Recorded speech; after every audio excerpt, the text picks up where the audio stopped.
Amigos e amigas, sejam todos bem-vindos ao Rafa Responde número 4, dessa vez um pouquinho diferente dos demais. Esse era um quadro feito anteriormente com os membros, pelos membros e para os membros do canal. E aí eu fiz só uma pequena mudança, continua sendo feito pelos membros, com os membros, mas agora para todos. Eu vou publicar agora o Rafa Responde sempre para que todos possam ter contato com esse conteúdo aqui, onde os membros me trazem perguntas, eu vou respondendo. Vire membro desse canal aqui. O nosso clube de membros é muito interessante, tem contrapartidas muito legais. Não perca a oportunidade de ajudar esse canal recebendo muita coisa legal de volta. E cada vez mais eu vou buscar fortalecer o grupo de membros. Estou já botando aqui algumas coisinhas na cabeça aqui para desenvolver e trazer para vocês. E vai ter coisa legal, tá? Dá uma força pro canal virando membro, ajuda demais e vale a pena. A relação é ganha-ganha, tá? Então vamos lá, sem mais delongas. Tem 10 perguntas aqui, tá? Inclusive tem uma aqui que são 3 em uma, né? Então vamos lá, vamos tentar acelerar para o vídeo não ficar longo demais, a gente tentar responder todo mundo aqui da melhor forma possível, mas também trazer um vídeo que seja dinâmico, né? Rafa, considerando trocar os 4 homens de frente, pergunta do Eugênio Walter. Obrigado, Eugênio, pela pergunta. Obrigado por ser membro do canal. Considerando trocar os 4 homens de frente e um volante para equilibrar o desempenho do time nos 2 tempos, qual seria o seu quinteto do primeiro tempo e qual seria o seu quinteto do segundo? Faria sentido usar uma formação de maior força física e pressão no início? Pulgar, Luiz Araújo, Carrascal, Bruno e Plata, deixando um quinteto mais técnico e criativo para aproveitar o desgaste do adversário na etapa final? Jorginho, Paquetá, Pedro, Arrasca e Lino. Eugênio, boa pergunta. Cara, não tenho uma resposta definitiva para isso. Eu acho que varia muito do que você tem disponível. Claro que você está considerando aqui que estão todos saudáveis, né? Eu entendi isso, mas às vezes você vai ter um cara que está mais desgastado ou não. Nunca você vai ter todo mundo no mesmo nível físico. Então, tem que ajustar um pouco em cima disso e também em cima do adversário, né? Em cima do que você fez nos últimos jogos, da sequência que você vem tendo. Então agora o Flamengo vai zerado para o jogo contra o Botafogo. Num gramado sintético.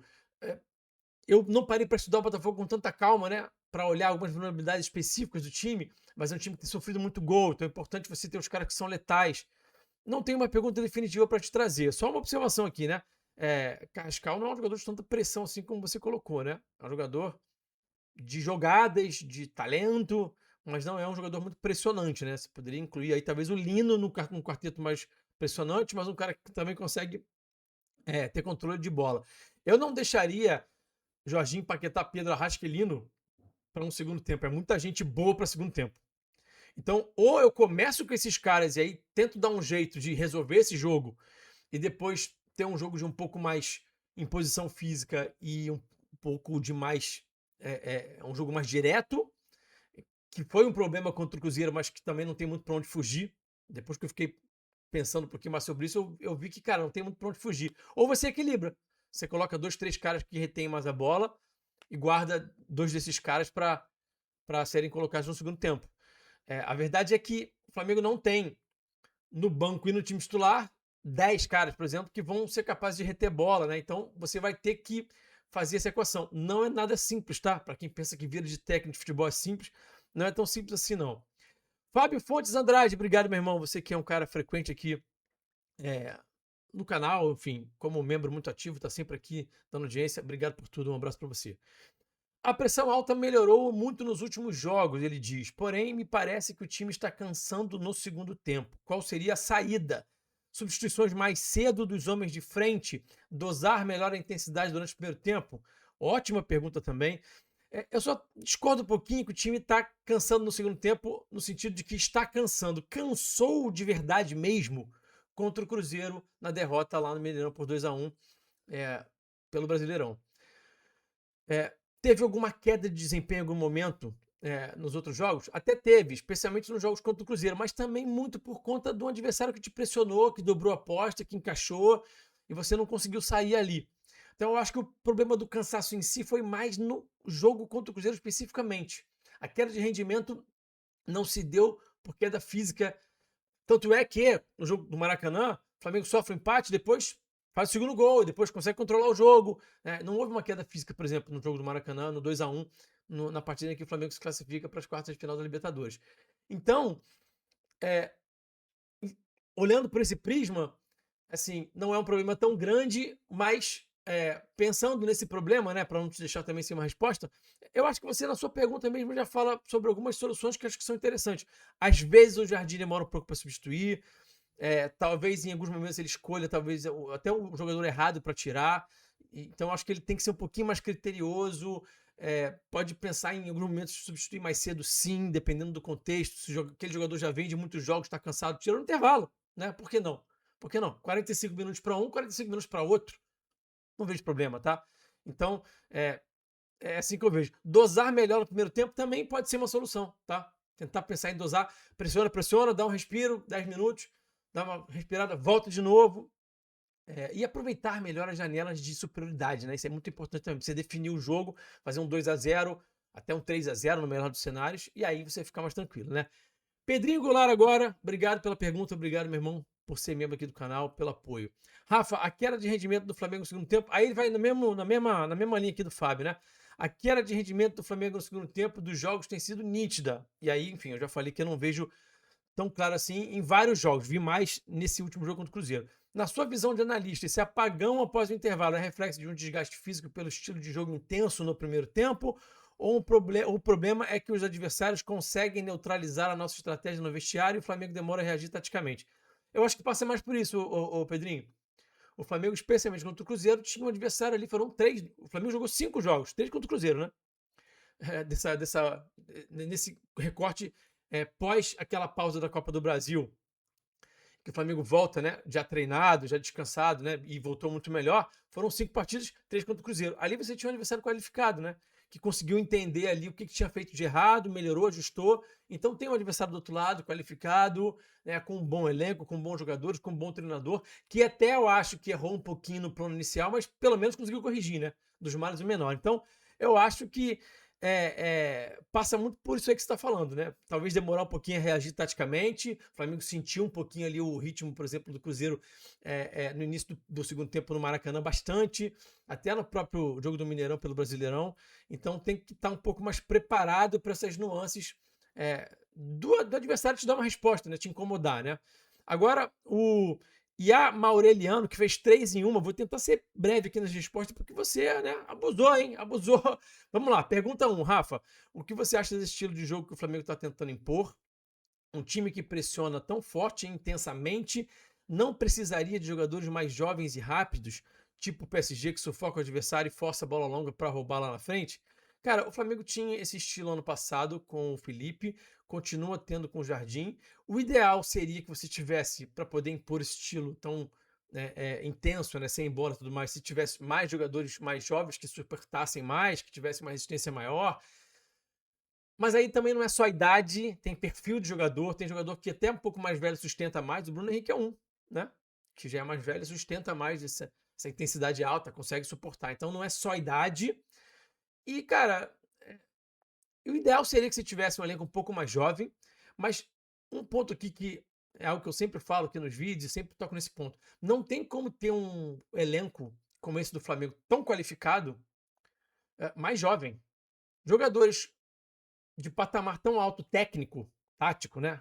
Jogadores tão bons como a gente tem, como, vamos falar dos mais velhos, BH, Danilo, Jorginho, esses caras. Você pega esses caras tão bons assim e bota eles 10 anos mais novos, esses caras custam uma fortuna. Não tem como ter um elenco tão qualificado e jovem. Entende? Então é uma equação bem difícil de você montar. Você tem que tentar buscar jogadores prospectos, talvez mudar um pouquinho, né, o modelo de contratação e de como é que você vai gerir essa questão. Não é simples, não é simples, mas tem esse ponto, sabe? Agora, o Flamengo consegue, mesmo com o elenco um pouquinho mais velho, com uma idade um pouco mais avançada, de alguma forma, gerir isso. Conseguiu ano passado, ganhou tudo. Ganhou tudo não, né? Ganhou o Libertadores brasileiro, mas fez um ano histórico. Mesmo nesse contexto de um elenco mais velho. Esse ano o elenco está um ano mais velho, então alguns jogadores sentem, os mais velhos sentem esse ano a mais aí de futebol aí nas costas, digamos assim. Mas eu acho que dá para gerir também. Eu vejo, assim, sinceramente, o Flamengo com muita possibilidade de ganhar Brasileiro e Libertadores, tá? A sua segunda pergunta é: a gente vê claramente que o time despenca fisicamente no segundo tempo. De novo, a galera falando sobre essa questão da queda no segundo tempo, né? O que você acha que dá para fazer para corrigir? Já respondi, então, os teus amigos, né? A turma aí que mandou as outras perguntas, eu já fui nesse sentido. Trazer reforço ou mexer mais cedo, já no intervalo, acho que já está respondido, né? Pergunta 3. Queria que o Flamengo jogasse mais parecido com o time do ano passado, valorizando a posse de bola. Esse estilo encaixa muito melhor com a qualidade absurda dos nossos jogadores mais experientes. Em alguns momentos o time até tenta fazer isso, mas acaba finalizando de qualquer jeito e toma contra-ataque.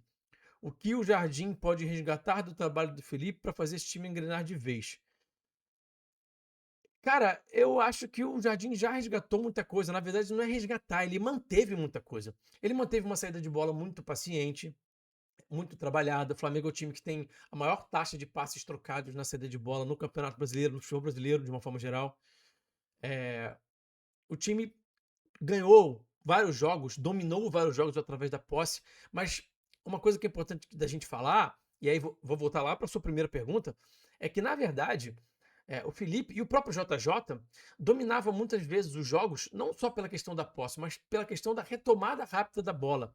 E isso era algo que faltava em alguns momentos, que eu acho que melhorou bastante nesse recorte mais recente, né? Então, para mim, esse é o ponto crucial: conseguir retomar mais rápido a bola, conseguir marcar melhor, ser um time mais impositivo sem a bola, porque você vai ter mais ciclos de posse de bola.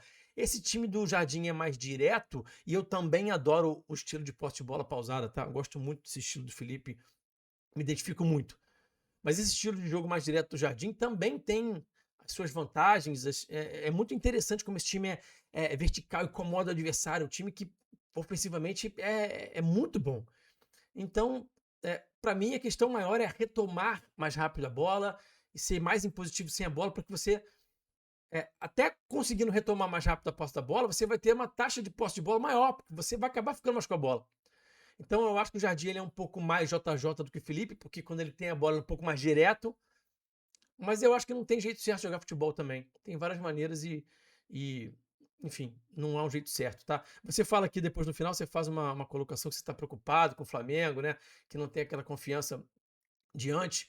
Olha, o time do Felipe, por melhor que ele fosse, e eu adorava o trabalho do Felipe, quem me acompanha aqui sabe disso, ele também teve suas oscilações, né? Teve muita gente entregando os pontos quando o Flamengo perdeu a liderança para o Palmeiras no ano passado. O Palmeiras ficou ali na frente do Brasileirão. E eu via muita gente aqui nos comentários, nas minhas redes sociais e tudo mais.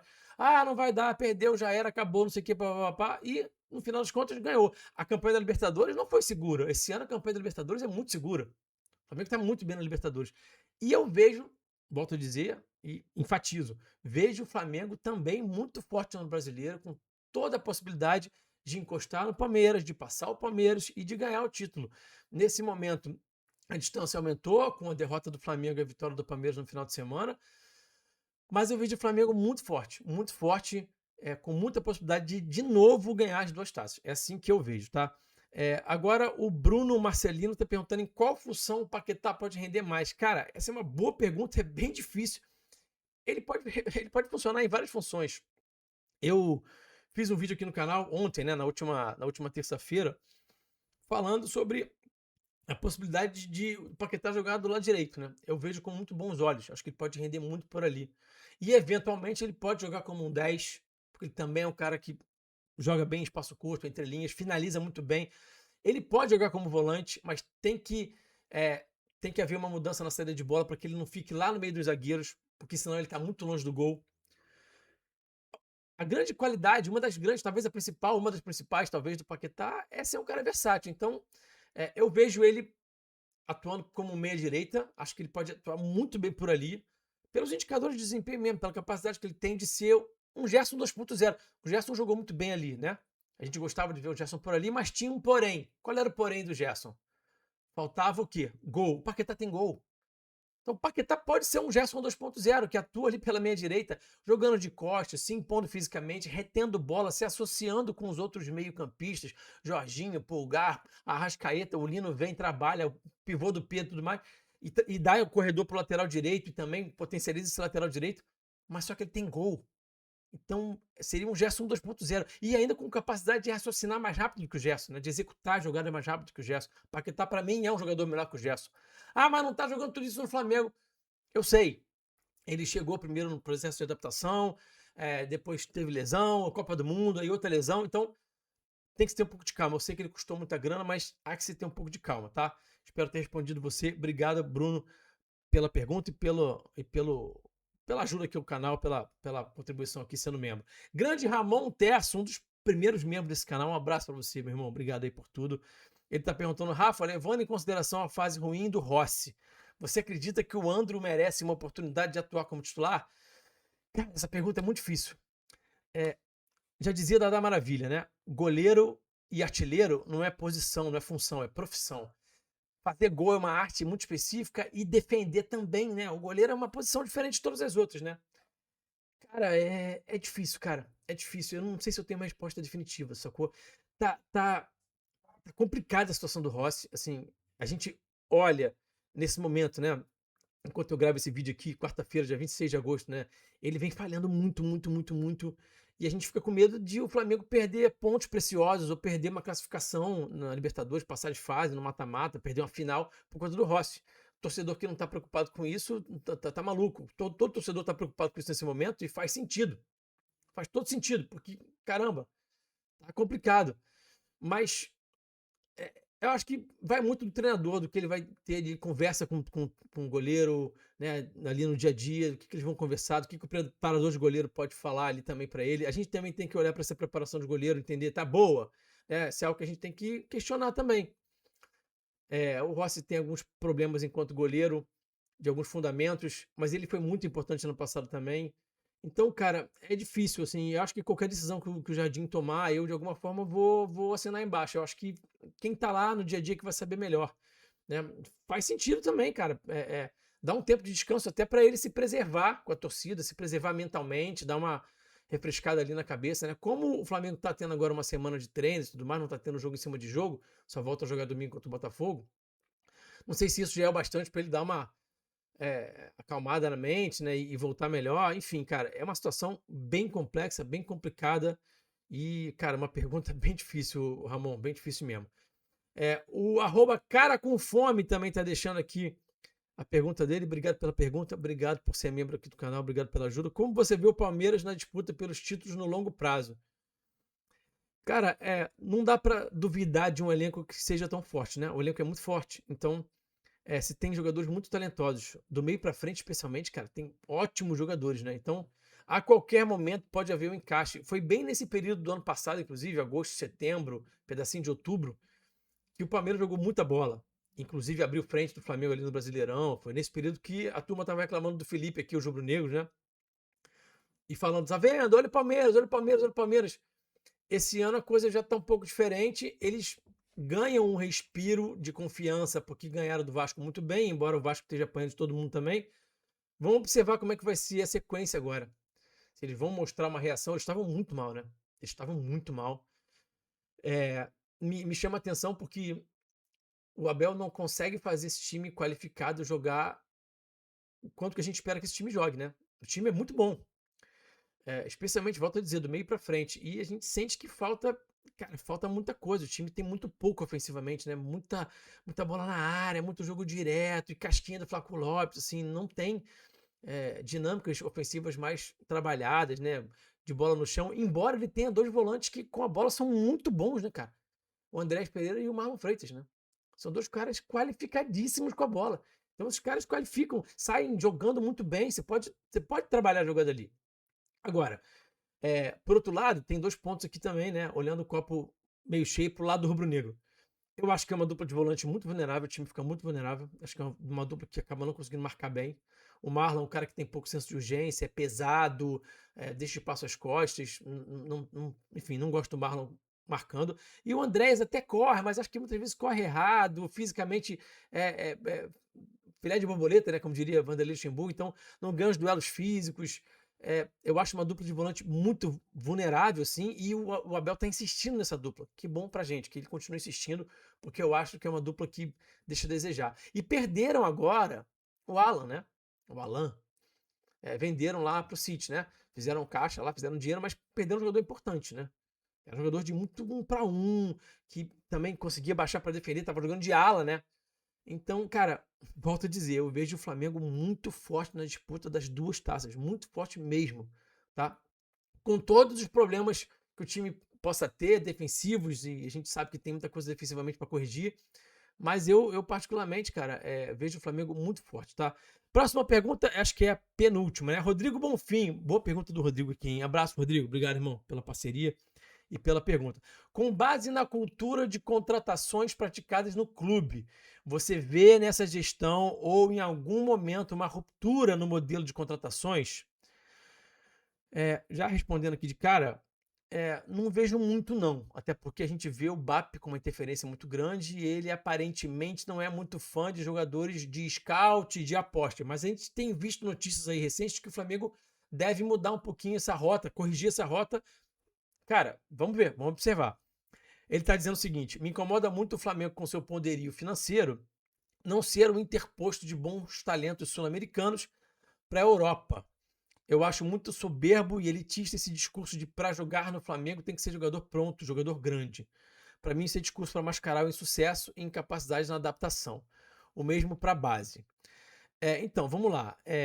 Ser um interposto de bons talentos sul-americanos para a Europa, eu acho que falta, pode ser. Eu acho que é algo que o Flamengo pode pensar em ser, né?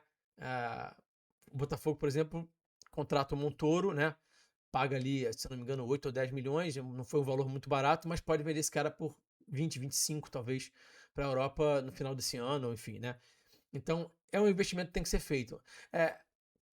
A gente tem que levar em consideração que a torcida também é bem complicada, né, cara? Reclama muito do jogador que aposta. Jogo aonde? Quem é esse? Tudo mais. E o presidente, o cargo de presidente é um cargo político. Então, por ele exercer um cargo político, ele morre de medo de ir contra ali a torcida, os conselheiros, então acaba que falta essa convicção. Não é o que eu gostaria que fosse, não estou dizendo, não estou querendo aqui justificar, mas eu estou só relatando a vida como ela é. Né? Então a gente percebe, e o BAP tem muito isso, a gente percebe que ele tem muito esse medo de fazer essas apostas e isso gerar um incômodo para ele, um incômodo político, né? De rejeição da torcida, de incômodo dentro ali com os conselheiros. A gente, infelizmente, vive esse contexto no Flamengo, é muita pressão. Então, assim, eu gostaria muito de poder ver o Flamengo contratar jogadores sul-americanos, jogadores que são apostas. A gente também tem que olhar que não dá para ficar contratando sul-americano aos baldes, porque tem um limite de estrangeiros, né? Então, assim, teria que fazer uma gestão. Vende um cara daqui, dali. O Flamengo hoje tem Saúl e De La Cruz que estão ali ocupando vagas de estrangeiros sem jogar, isso é um problemaço, mas também, né, tem a questão de como é que você vai fazer para se desfazer desses caras. Enfim, eu concordo com basicamente tudo que você está falando, mas a gente tem que olhar para a vida como ela é. Eu gostaria que fosse do jeito que você está falando. Eu só não acho que as palavras soberba e elitista cabem para a questão do para jogar no Flamengo tem que ser jogador pronto, jogador grande. A pressão é muito grande. Então, há que se ter um certo medo ali também. Faz sentido você ter um certo medo de colocar uma aposta. Eu acho que faz sentido.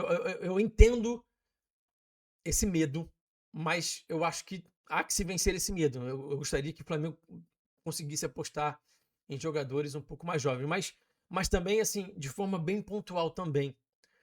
Porque também você traz um, traz dois, traz três, não dá certo, começa a virar uma loucura também. Enfim, é uma equação que também não é fácil. Parece que é muito simples, mas também não é tão simples quanto parece, se é que você me entende. Eu teria trazido o Davi Romero. Eu teria contratado, se dependesse de mim, tá? Mas enfim, eu concordo com basicamente tudo que você falou, só tenho esses pontos aí a falar. E quando você fala da base, tem que melhorar muito a transição, né? Tem que melhorar muito a transição da base para o profissional, né? A forma de você aproveitar, como aproveitar, enfim, há que se melhorar muito isso aí também. E para a gente fechar, Diego Coimbra, obrigado pela pergunta, obrigado pelo apoio ao canal. Rossi está numa má fase ou realmente não tem nível para o Flamengo? Ele, para mim, é o melhor goleiro desde Diego Alves. O Rossi tem alguns probleminhas ali, eu acho, de fundamento como goleiro. Acho que falta algumas coisas, sai mal do gol, solta algumas bolas, alguns problemas até de posicionamento, mas eu acho ele um bom goleiro, tá? Ele tem alguns asteriscos, sim, mas eu acho ele um bom goleiro. É fácil achar um goleiro do nível do Rossi com a mão e que seja tão bom quanto o Rossi com os pés? Não é. Esse talvez seja o grande ponto. E um cara que é cascudo, que já veio do Boca, né? Já tinha jogado em clube grande antes de chegar no Flamengo, né? Que vem com essa casca, com essa capacidade de suportar a pressão. Jogar no Flamengo é muita pressão. Então, assim, acho que talvez nem uma coisa nem outra, sacou? Eu acho que talvez ele seja o melhor goleiro desde o Diego Alves. Sim, acho que você tem razão. Mas eu não sei se. Não, eu acho que ele tem nível. Vamos lá, vamos tentar aqui resumir. Não é que ele não tem nível, mas talvez seja possível encontrar um goleiro de melhor nível. Bom, para resumir, eu teria ido no Pedro Morisco, tá? Ah, mas é caro, o Coritiba ia pedir um dinheiro para lá, para lá. Cara, para esse investimento, dá um jeito. Não sei, cara, sacou? Dá um jeito. Achei que a investida no André foi interessante. Ele é um goleiro que parece seguro, né? Não é muito espalhafatoso, mas é seguro. Costuma ficar com a bola, não costuma ficar espalmando demais. Agarra, é seguro. É muito bom com os pés também. A gente precisa ver mais do André também, né? Eu gostaria de ver mais. Mas quando eu olho para o Pedro Morisco, eu falo, cara, esse aí ia ser fenômeno, cara. Essa coisa assim. Acho que o Flamengo tem que também ter essa capacidade, até voltando na pergunta ali do Rodrigo, de também trazer esses caras, sacou? E ir colocando aos poucos também, e tentar gerar um contexto favorável para você ir colocando aos poucos, não colocar os caras na roubada, tanto da base quanto as contratações que vêm como apostas. E aí o Morisco se enquadra, né, nesse perfil. Então há que se gerenciar isso de uma forma melhor. Dá para fazer melhor essa gestão das contratações, certamente dá. Isso é algo que o Flamengo pode e deve melhorar sim, para que o Flamengo fique mais forte, né? Para que o Flamengo de fato consiga talvez até ganhar campeonatos de forma mais tranquila, né? Quem não tá com saudade de ver o Flamengo sobrar no Brasileirão como foi em 2019, né? Quem não tá com saudade? Tá vendo? Não precisa ser como foi em 2019, fazendo 90 pontos. Mas ganhar com mais tranquilidade. Quem não gostaria de ver? Eu gostaria. Acredito que vocês também. Deixa o like aí no vídeo. Nunca pedi o like, hein? Meu Deus do céu. Deixa o like, hypa, comenta, compartilha. Muito obrigado aí pela presença de todos aí, pela audiência e vira membro do canal. Se quiser participar desse quadro aqui, tem que virar membro do canal. Um abração, valeu, saudações.